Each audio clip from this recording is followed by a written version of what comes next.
ಅವಾಗ ಅವನಿಗೆ ಏನಾರ ಬ್ಲೀಡಿಂಗ್ ಆದರೆ ಡಾಕ್ಟರ್ಗಳ ಹತ್ರ ಹೋದರೆ ಸ್ವೆಲ್ಲಿಂಗ್ ನೀ ಜಾಯಿಂಟ್ ಮಾಡಿಕೊಂಡು ಆಪ್ರೇಟೇ ಮಾಡಿಬಿಟ್ಟು ಬ್ಲೀಡಿಂಗ್ ನಿಲ್ಲದೆ ಒಟ್ಟು ಆ ಸಫರಿಂಗ್ ಸಿಕ್ಕಾಬಟ್ಟೆ ಘೋರವಾಗಿತ್ತು ಅವರ ಸಫರಿಂಗ್.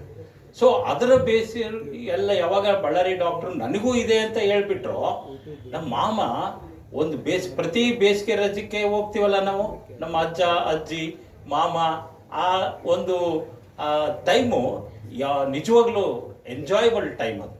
ಹಾಗೆ ನಾನು ಬಳ್ಳಾರಿಯಿಂದ ಹರಿಹರಕ್ಕೆ ಬರ್ತಾ ಇದ್ದೆ ಬೇಸಿಗೆ ರಜಕ್ಕೆ.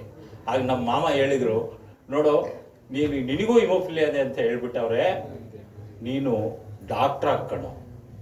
ಈ ಡಾಕ್ಟ್ರುಗಳು ಹಿಮೋಫಿಲಿಯಾನೇ ಗೊತ್ತಿಲ್ಲ ಕಣಪ್ಪ, ನೀನು ಡಾಕ್ಟ್ರ್ ಆಗ್ಬೇಕು, ಇದ್ರ ಬಗ್ಗೆ ಸಂಶೋಧನೆ ಮಾಡಬೇಕು, ಇದ್ರ ಬಗ್ಗೆ ನೀನು ಕೆಲಸ ಮಾಡಬೇಕು, ಇದು ಏನು ಮೆಡಿಸಿನ್ಸೇ ಇಲ್ಲ, ಏನು ಮಾಡಬೇಕು ಅಂತ ಹೇಳ್ತಾ ಇದ್ದೆ. ನಾನು ಈ ಕಿವಿಲಿ ಕೇಳಿ ಈ ಕಿವಿಲಿ ಬಿಡ್ತಿದ್ದೆ, ಯಾಕಂದರೆ ನಾನು ಪೈಲಟ್ ಆಗ್ಬೇಕು, ಏನೋ ನಮ್ಮ ಮಾಮ ಹೇಳ್ತಾನ ಅಂತಂದು ಸುಮ್ಮನೆ. ಬಟ್ ಒಂದು ಬೇಸಿಗೆ ರಜೆ ಬಂದಾಗ ನಮ್ಮ ಮಾಮನಿಗೆ ವಿಪರೀತ ತಲೆನೋವು ಶುರುವಾಯಿತು ಮನೇಲಿ. ನಾನು ಇದ್ದೀನಿ, ಜೊತೆಗಿದ್ದೀನಿ, ಹೈಸ್ಕೂಲ್ ಹುಡುಗ ಇದ್ದೀನಿ. ಅವ್ರು ವಿಪರೀತ ತಲೆನೋವು ಶುರುವಾದಾಗ ಏನು ಮಾಡಿದರು, ಇದೇ CG ಹಾಸ್ಪಿಟ್ಲಿಗೆ ನನ್ನ ಜೊತೆಗೆ ಕರ್ಕೊಂಡು ಟ್ರೈನಲ್ಲಿ ಪ್ಯಾಸೆಂಜರಲ್ಲಿ ದಾವಣಗೆರೆಗೆ ಬಂದು ಇದೇ ಚಿಗಟೇರಿ ಆಸ್ಪತ್ರೆ. ಅಲ್ಲಿ ಹೋದರೆ ಅಲ್ಲಿ ಡಾಕ್ಟ್ರಿಗೆ ನಮ್ಮ ಮಾಮ ಹೇಳ್ತಾ ಇದ್ದಾರೆ, ಡಾಕ್ಟ್ರೇ ನನಗೆ ಹಿಮೋಫಿಲಿಯಾ ಇದೆ, ನನಗೆ ಬ್ರೈನಲ್ಲಿ ಬ್ಲೀಡಿಂಗ್ ಆಗೋ ಒಂದು ಸೂಚನೆ ಇದೆ, ಅನುಭವ ಆಗ್ತಾ ಇದೆ, ನನಗೆ ಒಂದು 2-3 ಬ್ಲಡ್ ಕೊಡಿ, ನಾನು ಉಳಿತೇನೆ ಅಂತ ಅಂಗಲಾಚಿಸಿದೆ. ಅದಕ್ಕೆ ಆ ಡಾಕ್ಟ್ರಿಗೆ ಎಸ್ಪೆಷಲಿ ಎಗೋ ಅಡ್ಡ ಬಂತು. ಏನಯ್ಯ ನೀನು, ನಾನು ಡಾಕ್ಟ್ರ ನೀನು ಡಾಕ್ಟ್ರ, ನನಗೆ ಬ್ಲಡ್ ಕೊಡು ಅಂತೀಯಲ್ಲ ನೀನು, ನಿಂದು ಡಯಾಗ್ನೋಸಿಸ್ ರಿಪೋರ್ಟ್ ಕೊಡು, ಅದು ಕೊಡು ಇದು ಕೊಡು ಅಂತ ಹೇಳಿ ಸರಿ ಬೈದು ನಮ್ಮಿಬ್ಬರನ್ನು ಹೊರಗೆ ಹಾಕಿದ್ರು. ಒಂದು ಇದು ಸೈನುಸೈಟಿಸ್ ಇರಬೇಕು ಅಂತ ಅವರು ಒಂದು ನೋವಿನ ಮಾತ್ರೆ ಅವು ಇವು ಬರೆದು ನಮ್ಮನ್ನು ಹೊರಗೆ ಹತ್ತಿದ್ರು. ನಿಮಗೆ ನೋಡಿ, ಚಿಗಟೇರಿ ಆಸ್ಪತ್ರೆ ಎದುರುಗಡೆಗೆ ವಿಶ್ವೇಶ್ವರಯ್ಯ ಪಾರ್ಕ್ ಇದೆ. ಆ ಪಾರ್ಕಿಗೆ ನಾವಿಬ್ಬರೂ ಹೋಗಿ, ನಾನು ಪುಟ್ಟ ಬಾಲಕ, ನಮ್ಮ ಮಾಮ ಅವರು ಅಂದರು, ಅದಕ್ಕೆ ಕಣೋ ನೀ ಡಾಕ್ಟ್ರ್ ಆಗಬೇಕು, ನೀ ಡಾಕ್ಟ್ರ್ ಆಗಬೇಕು.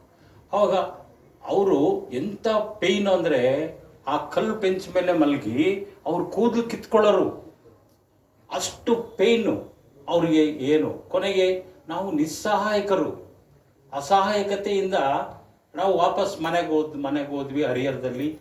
ಇಡೀ ಕುಟುಂಬ ಅಸಹಾಯಕತೆಯಿಂದ ಅವರು ಸುತ್ತಲೂ ನಿಂತು ಅವರು ಇಂಚಿಂಚು ಸಾಯೋದನ್ನ ನಾವು ಕಣ್ಣಾರೆ ನೋಡಬೇಕಾಯ್ತು. ಕೊನೆಗೆ ಒಂದು ವಾರದನ್ನದು, ಅದು ನಿಜವಾಗ್ಲೂ ಬ್ರೈನ್ ಬ್ಲೀಡ್, ಡಾಕ್ಟ್ರುಗಳಿಗೆ ಇದು ಮಾಡಲಿಲ್ಲ. ಕೊನೆಗೆ ಅವ್ರನ್ನ ಕಳ್ಕೊಂಡ್ವಿ ನಾವು, ಅವ್ರು ಸಾವನ್ನಪ್ಪಿದ್ರು. ಆ ಒಂದು ಇಂಚಿಂಚು ಸಾಯೋದನ್ನ ನೋಡಿದ್ದ ನಾನು ಸಣ್ಣ ಹುಡುಗನಾಗಿದ್ದೆ. ಅವತ್ತೇ ನಾನು ನಿರ್ಧಾರ ಮಾಡಿದೆ, ಎಷ್ಟೇ ಕಷ್ಟ ಆಗಲಿ ನಾನು ಡಾಕ್ಟ್ರ್ ಆಗಲೇಬೇಕು ಅಂತ. ಸೊ ನನಗೂ ಈ ತೊಂದರೆ ಇದೆ, ಇದಕ್ಕೂ ನಾನಾ ಚಾಲೆಂಜಸ್ಸು. ನಾನು ಆದಷ್ಟು ಕಷ್ಟಪಟ್ಟು MBBS ಮಾಡಿದೆ ಇದೇ ಕಾಲೇಜಲ್ಲಿ. ನಂತರ ನಾನು ಯೋಚನೆ ಮಾಡಿದೆ, ನೆಕ್ಸ್ಟ್ 20 ವರ್ಷಕ್ಕೆ ನನಗೆ ಟ್ರೀಟ್ಮೆಂಟ್ ಸರಿಯಾಗಿ, ನನಗೂ ಟ್ರೀಟ್ಮೆಂಟ್ ಸರಿಯಾಗಿ ಸಿಕ್ಕಿಲ್ಲ ನಾನು ಚಿಕ್ಕ ಮಗು ಇದ್ದಾಗ.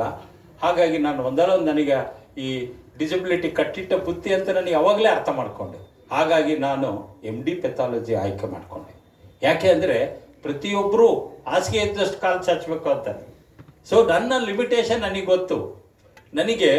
ನಾನು ಕೌನ್ಸಿಲಿಂಗಲ್ಲಿ MS ಆಪ್ಥಾಲ್ಮಾಲಜಿ ಸಿಕ್ತು ನನಗೆ.